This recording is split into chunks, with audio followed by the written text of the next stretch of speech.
Hello and welcome back to another Blu-ray update video. It's been a while since the last one. I think it maybe even 2 months since the last Blu-ray update.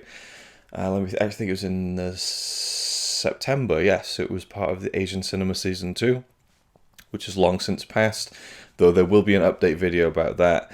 And I don't think I've filmed a video in weeks now. I've been really busy. A lot of stuff is going on right now. I've got a new laptop and setting that up has taken a very long time, and I'm trying to edit 2 24-hour movie marathons before the end of the year. Help me. So Blu-ray update videos have kind of been the last thing on my mind, and yet I still get a few comments saying when's the next Blu-ray update video. So here it is, okay? So I have 1, 2, 3, 4, 5, 6, 7, 8, 9, 10, 11, 12, 13, 14, 15, 16, 17, 18, 19 Blu-rays. I really didn't expect that. Hasn't been a lot of spending over the past, but then this is 2 months worth. So that's like an average of like what? Not even 10 titles a month. And a lot of those are Poundland titles, so not too bad. There's even a few things I'm not sure I might have already shown. Actually, there's three Poundland titles that might be from 2 months ago. I really don't know. Anyway, a few things have been added to the collection. There's a couple of Criterions, a couple of Arrow Video titles, and a couple of newish releases as well. So let's just get into them, I suppose. So actually, before I even get to this, because the next 2 titles I mentioned on a podcast, which you can check out, called The Blu-ray Condition. Me and Graham over at Man V Films started that, I believe, at the end of last year, about a year ago. And we took a very long break as I moved, and he dealt with kind of a lot of his own stuff.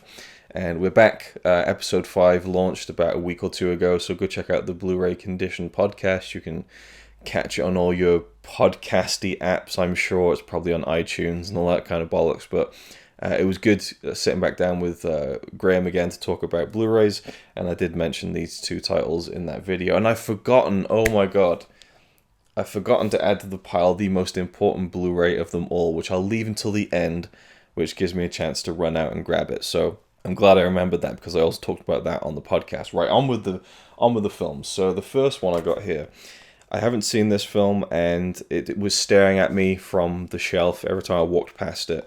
And Graham, that dodgy bastard, he got both of these next 2 titles I'm about to show you, which I both paid £15 each for. He got them both for £15. So yeah, he paid half the price I did for these, but I'm really happy with them all the same, even though I haven't watched them yet, which, you know, it's typical of me, isn't it? But this one is Arrow Video's release of 16 Candles. This is the John Hughes film. I think Molly Ringwald is in this one, right? Yes, okay.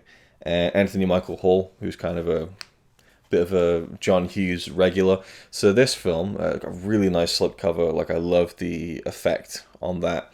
This is a film I've never seen from John Hughes, and he's one of my favorite writer-directors. You know, I love his movies. Ferris Bueller is a favorite. Trains, Planes, Automobiles is one of my favorite films of all time. You got The Breakfast Club, you know, and it isn't a very long list, but with John Hughes, there's such quality to it, and there's such a vibe to it. I think he did She's Having a Baby as well, which I really liked. Anyway, so this is one I haven't seen, and so that's always going to be worth my time. Absolutely loaded with special features. I mean, there's the plot and there's the special features. You know, you got a new 4K scan of the original negative by Arrow Films. That's usually one of the signs where one of the things where I go, okay, that's a sign that I should probably look into this if I'm interested in the film. They've really gone the whole hog with this. They include the theatrical version of the film and the Blu-ray world premiere of the extended version, which is like 2 minutes extra. So it says, featuring the additional cafeteria scene, newly remastered in high definition. So it's called an extended cut, but it's basically just a deleted scene added into the movie, apparently. Alternate home video soundtrack prepared for VHS and Laserdisc releases, and all sorts of interviews. There's nothing from like the main kind of players, obviously not John Hughes, but you know, it's all kind of, you know, supporting actors and camera operators and so on and so forth. But yeah, so there's a lot of stuff, and I hope I enjoy the film when I get around to eventually watching it. But this one was the most exciting one for me, and it was another John Hughes release from Arrow Video, and it is Weird Science. This is, I think, one of the nicest slipcovers I've ever seen. I just absolutely love everything about it. It is just an absolute thing of beauty. There's like a texture to it. There's kind of a matte texture to it, and it looks and feels like an old, I don't know, it really evokes the old video cassette covers, video cassette covers. What kind of language is that? The old videotape covers, the VHS kind of cases, and I don't know, the coloring and just the texture of the slipcover is just absolutely gorgeous. And I did notice that the this is how nerdy I am. I did notice that the font that they use here on the case is from the spaced DVD cases. So yeah, if you got the spaced DVDs, then you'll recognize the font. And I think they might have even used that font in the show Spaced itself. I have seen this one. I think I've only seen about 90% of it when I was about 15. It's essentially about these two teenagers who create their perfect woman inside a computer, and she gets kind of brought into reality, played by Kelly LeBrock. So using a computer, the two hatch a plan to create their dream woman, and following a massive power surge, that woman unexpectedly appears in the form of Lisa. So it is that kind of like boys, it says in the back, boys' dreams come true. So, oh, wow. I did not realize Robert Downey Jr. was in this. I knew that Bill Paxton was in this, because even as a 15-year-old, I was like, oh shit, it's Bill Paxton from Aliens. But yeah, I remember really enjoying this as a teenager. Who knows if it holds up? It's the same thing with the 4K. I'll leave that one in for free. That's probably not going to be the first flub either.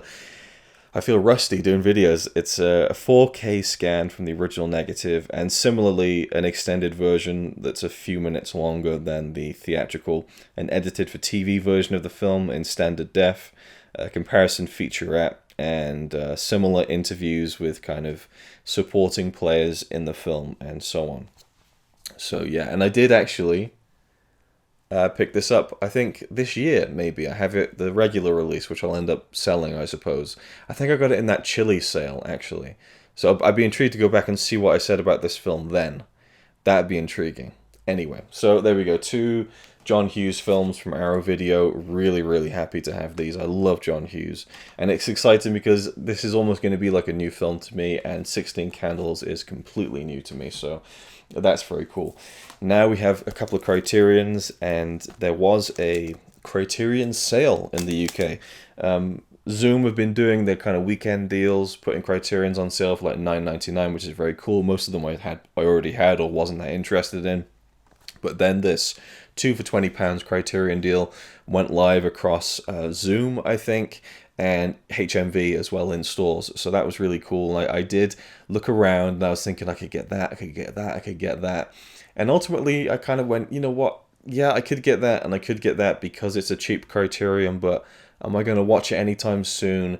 And is that release going to be around for years to come? And the answer to both those questions was no and yes. So I actually passed on quite a few titles in the 2 for $20 deal, but there were 2 that I really wanted, and I did grab them. And yeah, I think it's just kind of going for kind of the, I don't say quality over quantity, because Criterions are always brimming with quality, but so regardless of how many you get, you're most of the time you're getting your money's worth. And a Criterion Blu-ray for $9.99 is, or £10, is a steal, whichever way you look at it. Unless it's a film that you really don't like, I don't know. But I love Criterion. I'm such a fan of the label, and so. But I wanted to focus on 2 that I really, really wanted. So the first one is Certain Women. This is a film by Kelly Reichardt, who I haven't seen any of her other films, but I have. I think part of the, I don't know if you remember, a while ago I talked about how when Filmstruck was getting discontinued, I kind of recorded a lot of the films off Filmstruck, and I think I recorded a couple of her movies. They had like a Kelly Reichardt section. And based on this film, I really want to check out her other films, and I'm sure I will at some point. Actually, there is a Blu-ray set released by, I think it's Soda something. Oh, I forget the name of the actual, I think I have the Jim Jarmusch box set. Is it Soda Pictures or something? There's a box set they made of her films that's like super expensive and out of print. But this film was one of my favorites of 2016, and it is a kind of triptych. It is 3 stories following certain women, I suppose. We have Laura Dern in one of the stories. We have Michelle Williams in one of the others. And then we kind of have Kristen Stewart in another, but I really think that really it's Lily Gladstone who is the kind of the focal point of the third story, and Kristen Stewart is more of a supporting part, but being a bigger name, that's kind of, I guess, the 3 names that you would go to. But this is it's a very, very good film.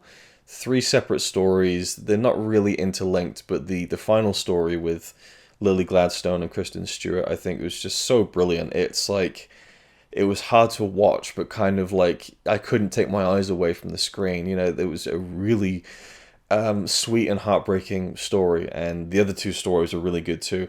And I love how they worked together. It's a very quiet, simple film, but I really, really enjoyed it. I'm not sure what the special features are in this one. 2K digital transfer, new interviews with the director and executive producer, and an interview with the author of the stories on which the film is based. I didn't realize that it was based on pre-existing stories, so that's really cool. But yeah, I really love this film and definitely wanted to own it in a Criterion edition, no less. Really happy with that. And the other one I got was an Orson Welles film, which I'm kind of familiar with. I tried to stay away from really looking into too much about this film because I've been recommended it from a few people whose opinions I really trust, and it is F for Fake. I didn't even realize that this had got a UK release because you know, the Criterion, I don't know, it seems weird how they release these films in the UK. Just suddenly, all of a sudden, you'll just have like, you know, oh, there's one of the old US Criterions that have been around for years, and they've suddenly just released it in the UK without really telling anyone, and they kind of just quietly slip it under the, you know, there's no precedent, there's no output from Criterion in the UK as far as an official channel going, hey guys, we're releasing this, this, and this in the UK this month. You just get like a quiet kind of like, oh, Sony have kind of mentioned. I just feel like they could do so much more and push their brand even further if they just, I mean, hey, hire me. I'll like, you know, I'll gladly promote these things and say, hey guys, this is an official Criterion press release. This is what's coming out in the UK. So yeah, this is one that's been around in the US for a long time. I wonder if it actually says on the back, first printing in 2018. I don't know whether that means for the UK or not. I'm not sure. I feel like this has been around for quite a few years in America. Anyway, regardless, getting off track here as I always do. F for Fake. It's kind of a documentary, but I don't know too much about it, about the structure. I just know bits and pieces that make me really intrigued to want to check it out, and I've been told as a video editor I would appreciate this. And yeah, so there's quite a few special features on here. Interviews with Orson Welles, which, you know, you can't really go wrong with that. I love hearing Orson Welles talk about pretty much anything. So F for Fake, that is one that I'm really looking forward to getting to when I feel in the mood to get to it. So now on to a newish release. This is still in my top 5 films of 2019, even though some of you might say, but it came out in 2018, but in the UK it came out in 2019. And I bought this at $9.99, and the next day it went down to $7.99 at HMV, and I was like, could have saved myself £2 there, but I'm more than happy to pay $9.99 for this film, because I think that it's an incredible piece of cinema, to use that wanky term, and it is the favorite. Did it win an Oscar? I don't think it did. I know that Olivia Colman won for Best Actress. It probably says on the, maybe they've touted it on the back. No, they haven't. Yes, they have. No, have they? No, okay. No, okay. Usually when they release these films, they're all like, hey, this won an Oscar, but I guess they didn't do that for this release. Isn't that the whole point for these for these studios? They want films to win Oscars so they can slap it across the DVD and get it to sell more copies. This surely came out after the Oscars, right? Huh. Anyway, so Olivia Colman won Best Actress for this, rightfully so. I feel like all 3 of these women should have won an Oscar and shared it between them, because it's like a a trilogy of performances. They're all symbiotic and kind of they work together. Each is as good as the other two make them, I think. It's such a great trio of performances, I should say, not a trilogy. So we have Emma Stone, Rachel Weisz, and Olivia Colman in this period film, and I have done a review on it. If you want to go check that out, I'll try and maybe leave a link to that at the end of this video, in the end card. But it's a fantastic film. Had a few issues with it, but really they're just minor niggles on, I think, a masterpiece. Like the acting in this film, the story, the way that the story is portrayed through these performances is just really interesting. And yeah, it's kind of darkly funny and kind of heartbreaking and so engrossing at times. And I absolutely kind of hate period films of this time, like the look of the costumes and the wigs. Like, ugh, it's just so garish to me. And yet the film I got so wrapped up in. So yeah, just a great film, and definitely had to buy it on Blu-ray for sure. And as I was there were a few things on sale at HMV, which there's been a lot more of that now recently, kind of the bargain bins, which, you know, weren't really a regular fixture of HMV over the years, but it seems now they're really trying to get rid of a lot of stock. This one actually isn't a sale item, it's one of those buy it with your purchase for a reduced price. So this, I just saw it on the counter and thought, hell yeah, I haven't seen that in many years, and I used to love this film when I was a kid, and it is The Addams Family. Yeah, I mean, Raul Julia, Christopher, what's his name? Christopher Lloyd, one of my favorite actors. Great cast. I mean, so much fun. You know, yeah, I really am looking forward to revisiting this one, because it's one of those films that you've seen as a kid, you loved it, but now as an adult, it's just fragments, you know, and I'm sure watching it again is going to be like, ooh, those little bits, and kind of like, I don't know, it's like rediscovering a memory that you forgot you had, I think. There's some films when you leave it 20 years, and it's like, oh wow, this is like a whole new film, but yet it feels so familiar. And that's how my memory of this film feels. So I'm looking forward to revisiting that one. I had to grab it, £5. I thought, why not? And then this one was $3.49, almost Poundland prices, and it is This Is The. I mean, this is the end. Love this film. I haven't seen it since it came out. I'm a fan of all the people involved for the most part. You know, Danny McBride's one of my favorite kind of comic actors. I just kind of love him in anything. And I just love the meta nature of this film. It's, you know, they're really not taking themselves seriously in this one. They all play themselves, versions of themselves. I think Emma Watson shows up at one point. And really the main reason I got this is because it has an audio commentary and has all those kind of, you know, the special features of these kinds of comedies where it's like the gag reel, alternate lines, the making of Pineapple Express 2.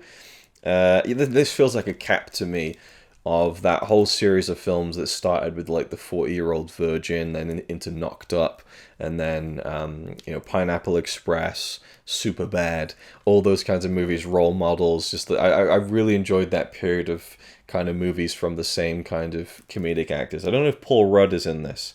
He might have a cameo, I'm sure, because there's quite a few people from those movies who get kind of cameos at the beginning when the world starts to end and people get killed very violently. And I haven't seen this in a very long time, actually, since it came out, which was 6 years ago. So yeah, and I know Connie will really want to rewatch that one. Now this film, this is a bit like, why did I get this? I watched it when it came out. I thought, that's a bit weird. You know, the plot is a bit grimy, you know, and yet here I am when I've bought the film Passengers. It was $2.49 at HMV. I actually took it to the counter and the one was like, wow, $2.49. I was like, yep, I guess. So Jennifer Lawrence and Chris Pratt. Very interesting film. So this kind of it's tricky because I don't want to spoil things, but it's they're on a ship that's transporting a lot of passengers. They're all kind of in cryo sleep, you know, to be transported to another planet, I guess. I can't remember the particulars, but Chris Pratt wakes up. So he is now on this ship, and he's completely alone. and then he comes into contact with Jennifer Lawrence's character, and so it's the two of them alone together on this ship full of people who are kind of in cryo sleep, and it gets a bit kind of creepy, I think. But at the same time, there's some really nice visuals in here, and I did enjoy where it went. I really like the ending, actually. So I would like to watch this again, and I'm just a fan of science fiction, and so for $2.49, I just thought, why not? I'll give it another shot at some point. But I definitely acknowledge the fact that it's a bit hypocritical to say, oh, that film wasn't all that good, and then to buy it on Blu-ray anyway. But yeah, in my defense, it was very cheap. It was like Poundland almost. Still. So there's a few Poundland titles here that I don't know if I've shown before, so I'm just going to rattle through them really quickly in case I have. We have Flatliners. Saw this once on VHS many years ago. Really enjoyed it. Would like to see it again. Once Upon a Time in Mexico. I really like Robert Rodriguez, and I haven't even seen Desperado and the films in this trilogy. I forget what the other one... Oh yeah, there's El Mariachi, I think is the first one. Then it's Desperado. But anyway, I think this is the third one with... is Johnny Depp in this one? Yes, he is. Johnny Depp, Salma Hayek, Antonio Banderas. And it had a boatload of special features on the back with Robert Rodriguez, which kind of is almost more of a sell to me than the actual movie. And then finally, Fast and Furious 7, which I already bought from Poundland, but this has a really nice slipcover with a embossed title. So, you know, it's strange. I don't think of myself as a slipcover fiend, but yet I keep doing this sort of shit. And again, actually, this is a film I already own. This is another Poundland pickup, but I love this cover. This is actually the cover of the steelbook of this movie. It is the Wolverine. The extended edition. Really nice. I mean, it's not in the best condition. You can tell it's been sitting on shelves for many, many years, but I love the kind of glossy, embossed outline of Logan there. And yeah, so this is the extended edition. It has 2 Blu-ray discs, 3 Blu-ray discs actually, including the 3D version of the film and the extended cuts. And this was the same director as Logan, right? Let's see. I'm sure it was James Mangold. It doesn't even say on the back. But anyway, I haven't seen this since it came out. I haven't seen the extended edition, so one day I'll get to it again. But I do have the regular, like, just bog standard, I think, release from Norway. So I may end up selling that one. I just really like the cover. And there's a steelbook with this cover that just got scalped into oblivion. I was really upset about that because I really wanted that steelbook, and someone had bought like 60 of them and laid them out on their bed, and they were like, okay, selling these guys. And it's like... and a few more from Poundland that I definitely haven't shown before. This is Mission Impossible Ghost Protocol. I don't have all these films. I really should. And I think the first 3 were on sale when HMV was quasi going out of business about a year ago. I should have picked them up, but I haven't got this one, the 4th Mission Impossible movie. This is like the beginning of like the great trilogy of Mission Impossible films, I think. As much as I love the first 2, and I think the third one's really good, I think Ghost Protocol, Rogue Nation, and Fallout are just an incredible trilogy of films. Like some of the best action films ever, particularly Rogue Nation and Fallout. So yeah, Ghost Protocol, absolutely had to have it. And yeah, so there we go. That's a must for me. I was going to get it at some point anyway. £2, absolutely. This is a silly comedy that I watched when it came out and thought it was really good, and you know, wouldn't mind watching it again and checking out some of the, you know, the deleted scenes and gag reels and all that kind of stuff. And it is Bad Neighbors. I know there's a sequel to this, which I haven't seen. It was just really good. I really enjoyed it. Actually, was it Rose Byrne? Is that how you pronounce her name? I thought she had a really good comedic timing in this film. And Zac Efron, actually, this is when I started to realize he wasn't just kind of High School Musical. I don't know, he was kind of impressive in this film with his comedic timing again. For those of you... Oh. The laptop has stopped recording the audio. Great. But yeah, really good comedy. Enjoyed this one quite a bit. And then finally from Poundland we have a Roland Emmerich masterpiece. It is 2012. I'm a big fan of big disaster movies, and I think particularly the Roland Emmerich brand are my favorite. So yeah, this is definitely one I've always wanted to own. Not quite as good as The Day After Tomorrow, but it's a lot of fun. as fun as the world kind of being completely destroyed can be fun. I don't know. It's just something, I don't know, that I get wrapped up in, and it has a bunch of special features, and it feels like a Blu-ray film as well. Nice visual blockbuster. And we have 4 more titles, so I'll reorder these. These 2 I got in the 2 for $13 offer. Me and Connie were seeing Joker for the second time, and as I was sat in the cinema watching it, I was thinking I want to see more of Joaquin Phoenix, and in particular I thought, oh, I'd like to revisit You Were Never Really Here, especially considering there's quite a few parallels to Joker. So it was one of those cool things where I went into HMV, found the film I wanted, and bought it straight away. Doesn't happen that often. Usually when I'm in HMV, it's like just aimlessly, mindlessly wandering around and browsing for nothing in particular. But You Were Never Really Here, a nice black case, which is kind of cool. And we did watch this, and disappointingly, I had hoped that I would enjoy this more on the rewatch, and I didn't. I enjoyed it pretty much the same. It's a very, very good film, but there's a few things that just, they don't connect ultimately, I think. And Connie felt the same way. I think I enjoyed it a lot more than her, but there's an extra on this Blu-ray, You Were Never Really Here, from book to film. I thought, oh, nice. Get a little featurette about, what the book was like, how it was, making it into a film. It's a trailer. It's like one of those like making of trailers where it's like a minute of just, the director at some kind of, when they get like the cast and crew and they kind of run them down a line on the red carpet and someone gets like 30 seconds to kind of ask them a question. It's one of those kind of edited with clips from the film. It's like the most like meager extra I've ever seen, I think, and it's just really disappointing. Love the cover though, and I will watch it again. It's a very, very good film. I'd hope that I'd kind of get more of a feeling from it. And the other one I went with is Walk the Line, which I haven't seen before. Someone in work was recommending this to me, actually. So he plays Johnny Cash in this. A loaded Blu-ray, 2 discs, commentary, all sorts of extended musical sequences. So they really have gone all out with the extras, but the film itself is what I'm interested in. And yeah, I'm very intrigued to see what he does with the role of Johnny Cash. Now, if you're not aware, which you probably won't be unless you follow me on Twitter, I guess, me and Connie just celebrated our 10-year anniversary.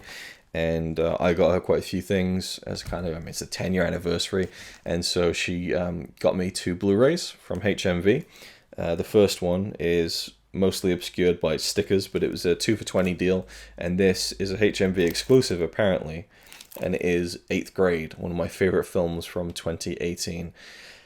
Just, it's hard to describe it in a way, because it's really like bitingly funny and a really interesting critique and almost takedown of social media, and at the same time it's almost showing you how it can be empowering at the same time, the way it gives this girl confidence, and yet it's about this girl who kind of I don't know if I should go into it really, because the video is too long anyway at this point, but it's really, really good, and there's moments in it that you wouldn't expect. Like at the beginning, it's like, oh, this is kind of like a fun little kind of high school girl who doesn't quite fit in, she's more comfortable doing a vlog than she is interacting with people in kind of, real social situations, and then it just gets really like awkward, but then it's like, I don't know, there's a real heart to it at the same time. I loved this film, and it got rave reviews, and rightfully so. And there's actually an audio commentary with the director and the actress in the film, which I'm really looking forward to listening to. Actually, that's one of the ones where I'll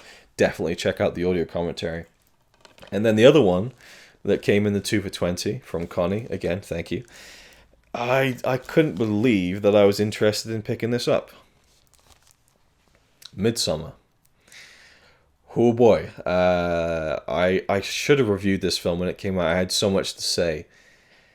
I love Ari Aster's work, and much like Hereditary, after I'd seen Midsummer, I thought, that was great, I don't know if I ever want to see it again. And then they released the goddamn director's cut on Blu-ray, and I thought, I need to see that now.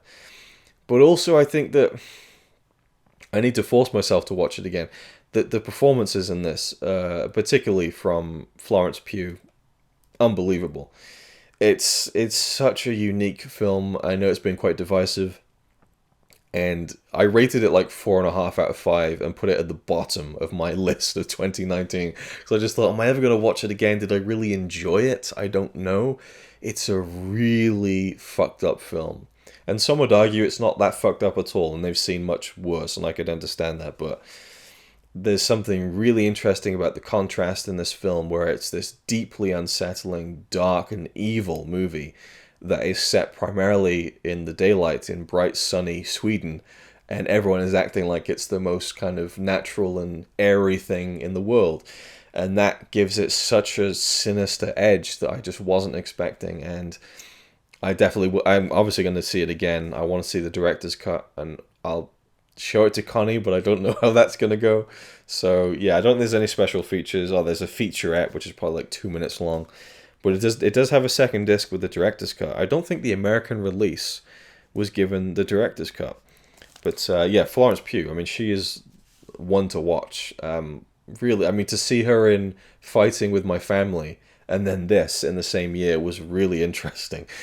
Two completely different roles that she nailed in completely different ways, I think. So yeah, she's a great actress. And that is almost it. I'm just going to go grab the final Blu-ray for the update. Okay, it's actually two more. So the first one, I'd forgotten about this. I received this as a prize-winning prize. I'll leave that one in for free as well.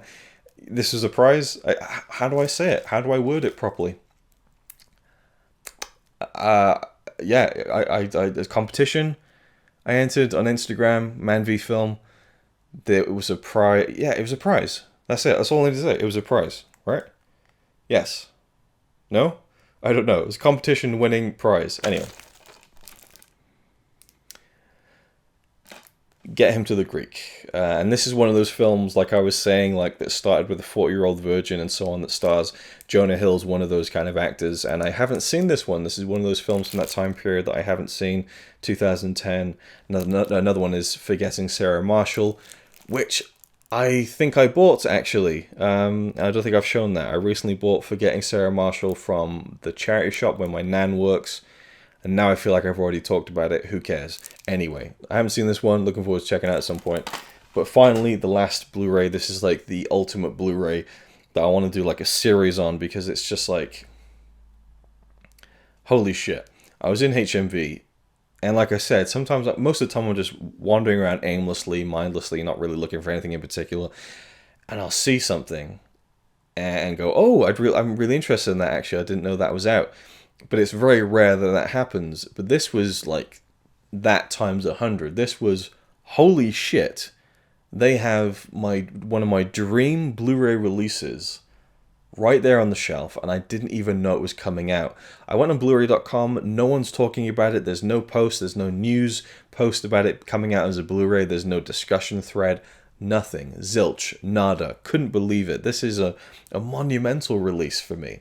I was looking on the TV section, which I rarely do because I don't really watch a lot of TV, although that's kind of actually changing recently. I'm watching a lot of TV now, but for the most part, especially buying TV on Blu-ray, you got Netflix. I mean, I don't know, is it worth kind of actually picking up a lot of TV shows on Blu-ray? So I never really look at that section, but for whatever reason, I was compelled to look at the TV section, and I saw a Blu-ray that said 63 Up.